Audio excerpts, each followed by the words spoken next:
how would it not be helpful to know very early in an animal's lactation whether or not this animal is going to have a lot of potential?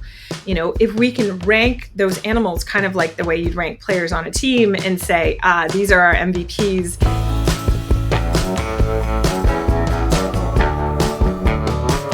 Welcome to the Rumination Podcast presented by Jeffo Nutrition. I'm your host, Chris Gwyn, and today's discussion will focus on data, opportunities at the farm level to gather, analyze, and implement change. And with me today to discuss this topic is Dr. Shari, the CEO of CATTLEytics. She's a powerhouse at the intersection of tech and agriculture. With a background in computer engineering from McMaster University and a Doctor of Veterinary Medicine degree from the Ontario Veterinary College, Shari brings a rare blend of technical expertise and on-farm know-how. She's the founder and CEO of CATTLEytics, a Canadian agri-tech company that's changing how dairies operate. Their platform creates a digital twin of each farm, helping teams streamline communication, manage staff schedules, connect scattered data sources, and run powerful, customized models that predict both herd health and farm economics.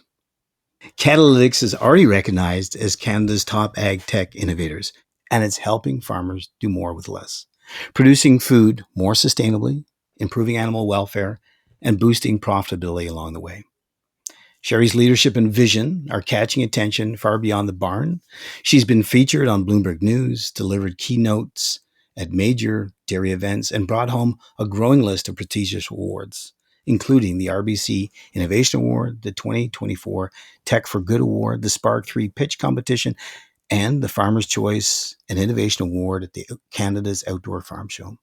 In 2023, she was named Entrepreneur of the Year by Women in Communication Technology. And if that wasn't enough, she's just been filmed with the Dragon's Den, so stay tuned for that. At its core, CATTLEytics is about smarter, more sustainable farming, using tools like machine learning and AI to give farmers the edge they need to thrive while taking care of their animals and the environment. Thanks so much, Chris. And thank you for such an introduction as well. It's really great to be here this morning. No, it's our pleasure. So jumping right in, Dr. Vanderpoel, will you share with the listening audience your journey in ag and in data and how this journey has brought you to establishing CATTLEytics? So similar to a lot of listeners of your show, what really resonates with me is everything tied to agriculture, being outdoors, the biological systems, I just find those so interesting and fascinating.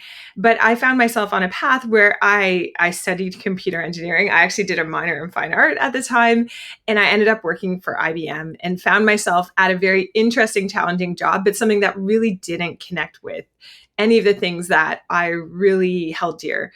And so I had this moment where I decided after, a few years of spending a day a week with a large animal vet that I was going to go back to school to become a large animal veterinarian. And that is really what kicked off this path. I always knew when I was in vet school that what I wanted to really focus on were the systems as opposed to more the routine herd health piece. And that's what I ended up doing while I was at Summer Dairy Institute down at Cornell. I met with some really interesting professors, some interesting industry experts, totally amazing program down there, and found some like-minded people who were also asking themselves, how can we use data to better support the decisions we're making and really pair up the technology we have available to us today into agriculture?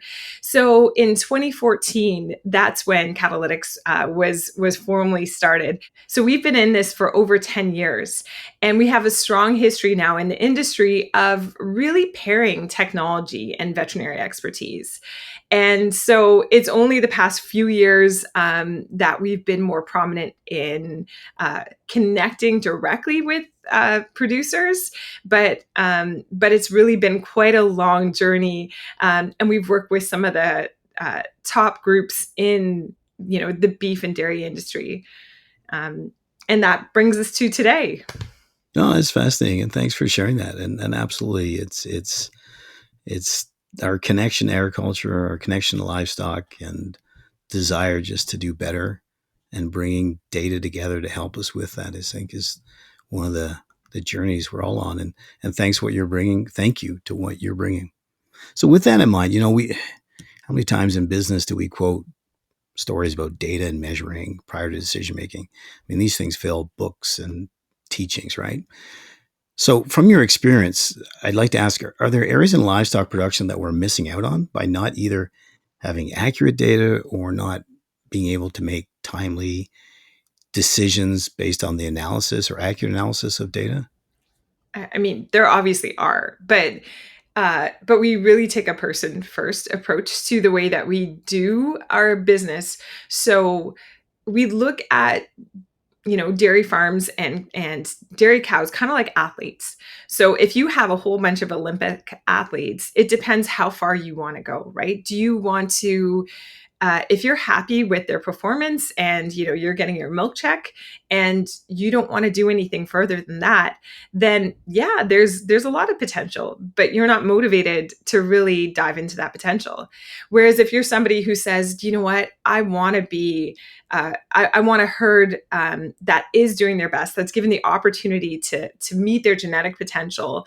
I want a herd that is, all of those places where we can better tune those decisions. We are tuning them for that specific animal. If that's what you want, then that's where we can help. So really, similar to, Olympic runner, yeah, running is something that's age old, but at the same point in time, the tech that's being used, the way that there's analysis taking place on not only that individual and how they're performing, but everything and every movement they take is really getting them way beyond what runners were doing in the 1920s, right? And so that's just what we're bringing to livestock, is that next level of that precision piece, so that if you want to have a herd that's performing, we'll help you get there. And so what are some of the specifics, say, on a dairy that you find typically that makes it either easier or has been a challenge in the past to overcome? As I talked about, we often find at the farm level, it's getting the data to the computer is one of the bottlenecks, but also how that's analyzed and all the different systems are brought together on the farm. Right. Yeah. And I mean, I think one of the getting the data is a challenge, but then we start to get the data and we get a sea of data and we get a sea of dashboards, and people are still somewhat lost in how to move forward. So it's, when we're looking at this, now we're looking at how do we curate that so that the things you're doing every day are really easy to do. When you're making decisions about dry off times, you've got kind of this idea in your head. Are you actually doing what you plan to do? And is what you're planning to do the right thing for all individuals? Or could you tune that based on, how much milk that animal's making, potential performance? Can you choose which cows that you're keeping and which ones you aren't in a more precise way? Can you have more confidence around those decisions that you're already making today? So our goal as well as a company at CATTLEytics is to say, we don't want you to do more work. We don't want you to be in front of a computer more. We want those decisions easier at your fingertips so that when you're making that call, it's an easy call and you've got confidence behind why and when you're making it. Yeah, no, that makes sense. So talking about that, tell me about the impact of farm size in those type of decision-making processes. And Yeah. So, I mean, definitely you manage a farm differently depending on size. And part of that is due to even just staffing. Um, because I find people can do things when they're a solo dairy farmer and they have 50 cows. Um, they can keep a lot in their head. They know what's going on. They can kind of assess the situation as it goes. As soon as you start to grow beyond that, you start to involve often family members, but additional staff. And when you get to that point, then you need to start to streamline an operation. And that not just goes for the data, but it goes to what you're doing with the data, because the two really can't be can't be torn apart. If you don't have the people part of it working as well, then you can have all the data in the world, and the right thing is just not going to happen at your farm. So having that element of it is really important. So, for instance, when we're talking about farm size, when you have larger farms, like onboarding is a really important thing. So, do we have enough information? Do we have the data at your fingertips? Do we have protocols that really make sense for your staff in the language that they're familiar with? Or potentially, if they don't have time or reading's a challenge, then can we do it in more of a podcast form? So we found that employees with a positive onboarding experience are 69% more likely to stay with an employee for 3 years. They're 50% more productive and they're 54% more engaged. So, when you're worried about things like turnover in those larger farm sizes, it's not just the data and the information about how you run things, but really then finding an easy way to have them start, and from day one they have all the information there they need in order to implement those plans that you have. And then when we're talking about data models and data systems, definitely with bigger dairies, there's a way to more easily customize the models for that farm. So when we're talking about things like lactation curves, the effect of gestation on gestation length on subsequent milk production, when we're talking about the effects of shorter times in a close-up pen, all of those things are going to be really fascinating to look at those models, but very difficult to do on a small herd.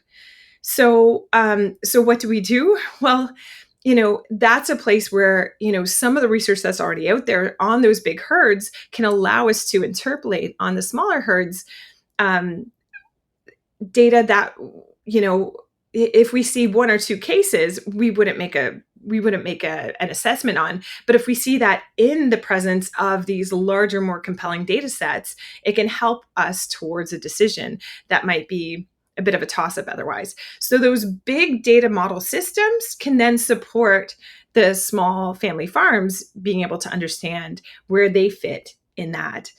So it's really a working together of those two sides to help, farms regardless of farm size, because I've seen some amazing farms that are very large and some amazing farms that are very small.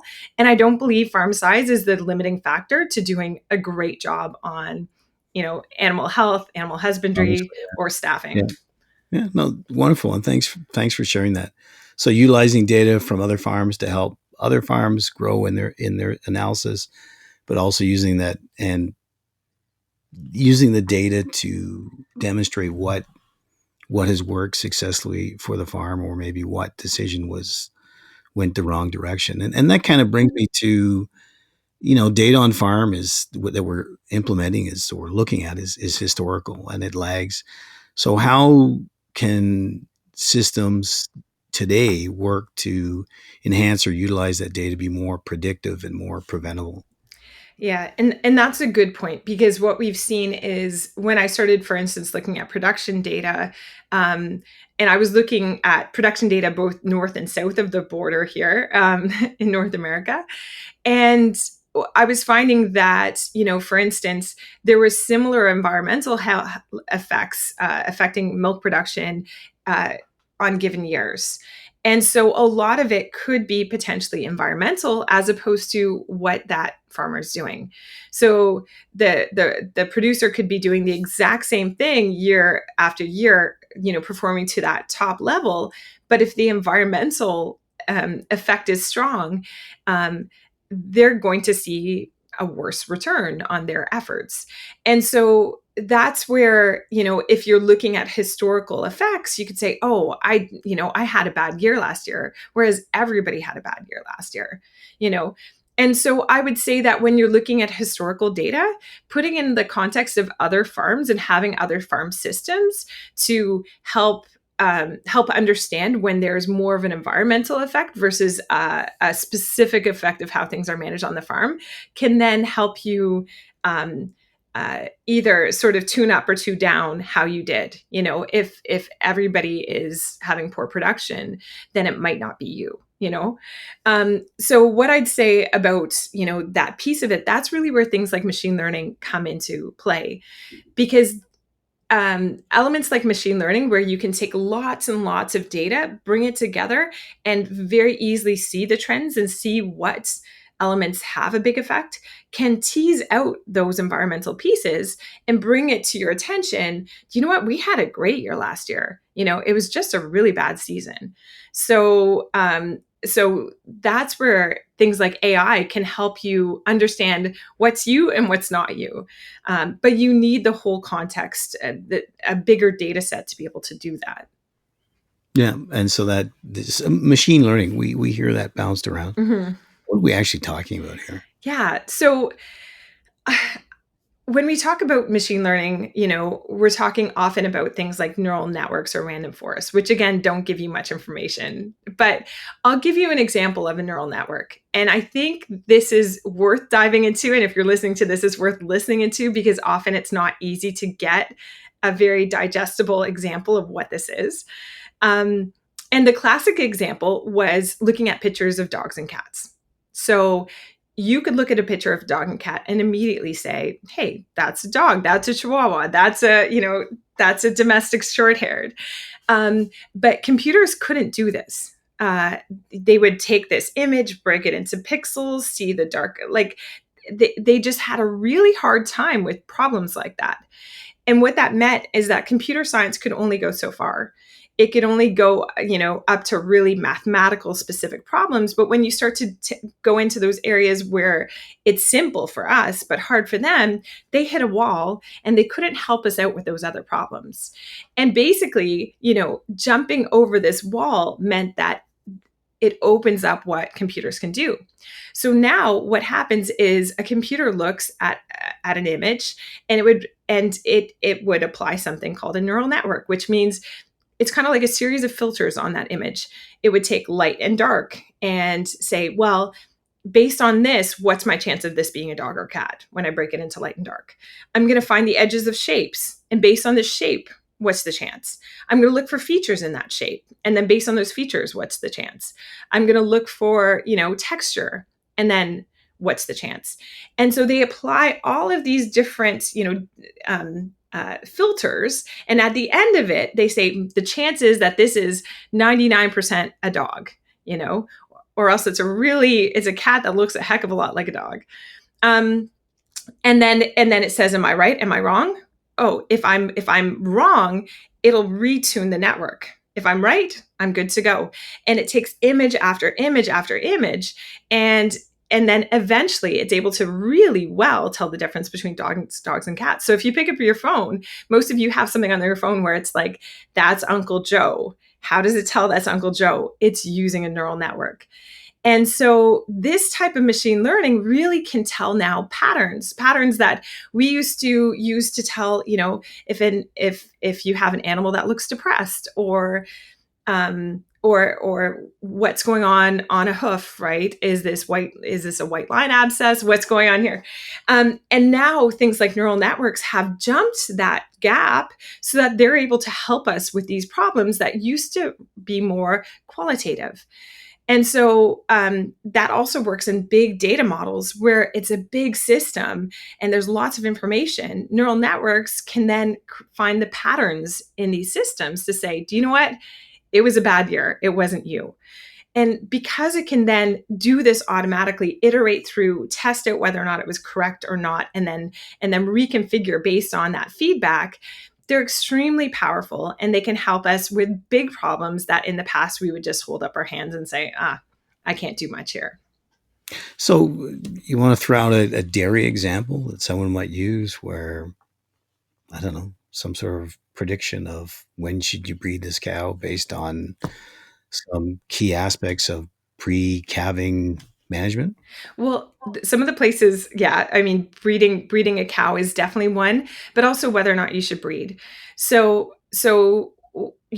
how would it not be helpful to know very early in an animal's lactation whether or not this animal is going to have a lot of potential? If we can rank those animals kind of like the way you'd rank players on a team and say, these are our MVPs. They don't look great, but they're really going to do well in our operation. But these ones, no matter what we do, they're not going to look great. Then that helps us as we go forward decide which animals are we going to keep and which ones aren't we. And that rank might change every day. you know, an animal might be near the top of the pack and then end up with, a mastitis or lameness or any other issue, and then suddenly they decrease on that level. So having that, that really dynamic ranking that takes into account more than just genetics, but also how they're doing in your herd, then can very easily help you make decisions. Oh, fascinating. And so again, it's about making the accurate decision based on the wealth of data that's present in the data systems on the farm. And I guess bringing some of those different systems together and talking together is also important, right? We go to a farm and they've got a milking system that's separated from their overall herd health management system, and maybe even a system that's set up for calves on robotic feeding, and needing to bring that information together. And I think this is somewhere where certainly you've been going, right? And others in the industry needs to go. Absolutely. I mean, it's one of those things where I was down at a conference and hearing people on a panel say, if only there was a company that would bring data streams together and do this. And it's like, we're doing this. Um, it is a tough problem. And one of the reasons why it's a tough problem is because, you know, um, there's not um, there's not necessarily an obviously big motivation for players in the industry to share their data, other than the fact is this is beneficial to the dairy farmers they are serving. And so they see that in the big picture, but it becomes a difficult thing. It's kind of like, um, uh, as much as people might be willing, it's not at the top of the priority list. And so, but we have worked with some great companies that have really been open to, working together to provide more on the line of analytics. And when we're able to take those multiple data streams together, that doesn't just end there, right? Because you might find that they have a different animal count, or they might have different names, or one of them had a national ID that was registered and lost and the other one doesn't. So really, it's not just grabbing all the data together and putting it there. It's making sure that it works together, that it's correct, that you can trust that information. And then after that, that's the place where we then go into our reporting models, where we then create data sets based on concepts, like things like a lactation concept or a breeding concept, and put it into that format so that it is ready for our machine learning models. So it's a multi-step process, but in the end, I mean, Chris, I gotta say, like, one of my favorite things is when we're looking at our data system. If I have the time to spend an afternoon on this, I feel like I can do what somebody would do in a full PhD in an afternoon, just because we have all the data coming in, we have all the information there, we've got the models ready, and it's just the coolest thing ever. No, it is, and data can be cool.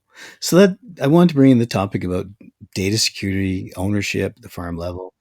And sometimes you get a little concerned at the farm level about what producers can do to protect their even hardware on the farm as well as their digital data.